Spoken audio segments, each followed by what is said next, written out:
रेवाड़ी के गांव भगवानपुर में अस्पताल विवाद को लेकर चल रहे मामले में भगवानपुर गांव के सरपंच प्रतिनिधि अनिल कुमार ने केंद्रीय राज्य मंत्री राव इंद्रजीत के आरोपों का जवाब दिया। उन्होंने कहा कि खुद को बीजेपी समर्थक बताते हुए कहा कि वे राव इंद्रजीत के ही चुनाव एजेंट बना रहे थे, न कि राज बब्बर के। अनिल कुमार ने कहा कि अगर राव इंद्रजीत के पास कोई सबूत है तो उन्हें राज बब्बर का साथ दिया तो सामने लाए। उन्होंने दावा भी किया कि खुद वीडियो क्लिप और तथ्यों के साथ साबित कर सकते हैं कि वे भाजपा के समर्थक हैं। साथ ही सरपंच प्रतिनिधि अनिल ने कहा कि रेवाड़ी विधायक की कोई गलती नहीं है, स्वास्थ्य मंत्रालय की तरफ से उनकी अनदेखी हो रही है। जब रेवाड़ी में स्वास्थ्य मंत्री आरती सिंह राव अस्पताल की ज़मीन का निरीक्षण करने आई थी तो रेवाड़ी विधायक लक्ष्मण सिंह यादव को साथ लेकर क्यों नहीं चले। वह अपने साथ बावल विधायक डॉक्टर किशन कुमार और कौशली विधायक अनिल यादव को अपने साथ लेकर आई। क्या हमारे विधायक की अनदेखी नहीं है? हमारे विधायक के साथ में ऐसा दोगलापन व्यवहार क्यों किया जा रहा है?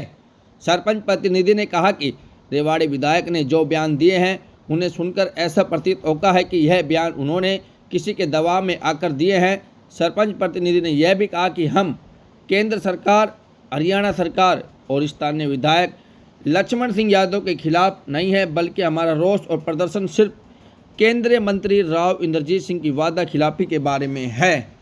उनका काम है झूठ बोलना, हमारा काम है जनता के सामने सच लाना। हमने कल एक जो ग्राम सभा का लेटर है वो पढ़ के भी बताया मैंने मीडिया के माध्यम से, और वो प्रूफ मैंने दिखाया है। उसका जवाब देते राव साहब कि वो लेटर आरती राव ने उससे ज़मीन किस लिए वो की गई है। उसने सभी साइड देखने के बाद जब उसने शहबाजपुर के लिए ज़मीन का लेटर मांगा कि इसको भिजवाए तो किस लिए मांगा है, वो जवाब देख तो राव साहब। दूसरा ये है कि कल ये जो राव साहब जो स्टेटमेंट दे रहा था, मैं सुन रहा था, वो मुद्दे से भटकाने की बात है। वो मुद्दे पे बात नहीं कर रहे, मुद्दे से दूर जा रहे हैं। हमने जो उनके सामने प्रूफ रखे हैं हमारे हॉस्टल के बारे में, उन्होंने मेरे ऊपर इल्ज़ाम लगाया कि ये तो राज बब्बर का आदमी है। मैं किसका हूँ किसका नहीं हूँ इसके सारे प्रूफ मीडिया के माध्यम से हमने यहाँ एक LED भी लगाई है, लोगों को हम यहाँ पे दिखाते भी रहेंगे। वो मैं सारे इकट्ठे कर रहा हूँ और उनको हम दिखाएंगे राव साहब को कि हम किसके जो एजेंट जो 2 बारी राव साहब के 2019 और 24 के अंदर जो मैंने बनाए थे वो एजेंट अभी यहाँ है नहीं। वो एजेंट आएंगे, वो बताएंगे कि तुम किसके कहने से एजेंट बने थे और किस किस उसमें योजना में। तो हम सारे जो चीज़ें हैं वो प्रूफ के साथ बोलेंगे। दूसरा मैं ये कहना चाहता हूँ कि हमारे राव साहब जी कह रहे थे कि हमारा वो आरती को तो यहाँ से इलेक्शन भी नहीं लड़ना, वो यहाँ ज़मीन देखती फिर रही है। भाई उसको ज़मीन देखने की पहले तो बात ये, उसको देखने की ज़रूरत ही नहीं थी, उसको देखने की ज़रूरत ही नहीं थी। अधिकारियों ने देख रखी है सारी चीज़ें। और फिर यहाँ देखने के लिए हमारे हल्का विधायक है, वो किस लिए है, वो क्या काम करेंगे? उनको तो बिल्कुल दबा रखा है। वो बेचारे काम करना चाहते हैं, उनको काम नहीं करना। उन्होंने ये हॉस्टल दबा रखा है, राव साहब ने दबा रखा है, सीधा सीधा है। जब उनको यहाँ पे जब ये देखने आ रहे साइड, 2 हल्के के कौशली के और बावल के विधायक साथ है, हमारे विधायक साथ क्यों नहीं? हमारे विधायक को साथ होना था। वो देखेंगे हमारे हल्के की बात, वो उठाएंगे। उनको जो विधायक है वो स्टेटमेंट साफ नहीं दे पा रहे, वो कुछ बोल ही नहीं पा रहे। विधायक को एक तरफ से उनको और मैं बता देना चाहता हूँ बीजेपी को और सरकार को भी और विधायक जी को भी कि राव साहब जो है ये जनता के दम पे, खुद जनता के दम पे है। ये आपको क्या जिताएंगे? आरती राव जब अटेली के अंदर मुश्किल से बची है, वो भी लोग तो कहते हैं कि बचाई है, उसकी सीट खुद मुश्किल से बची है। 11 सीटें कैसे जितवा देगा? और वोट ये मोदी के काम के और नायब सैनी जो पहले 6 महीने बने थे, उन्होंने जो घोषणाएं की थी, उन्होंने जो काम किया था, उनके बलबूते पे ये सरकार आई है, ना कि राव साहब इंद्रजीत के दम पे।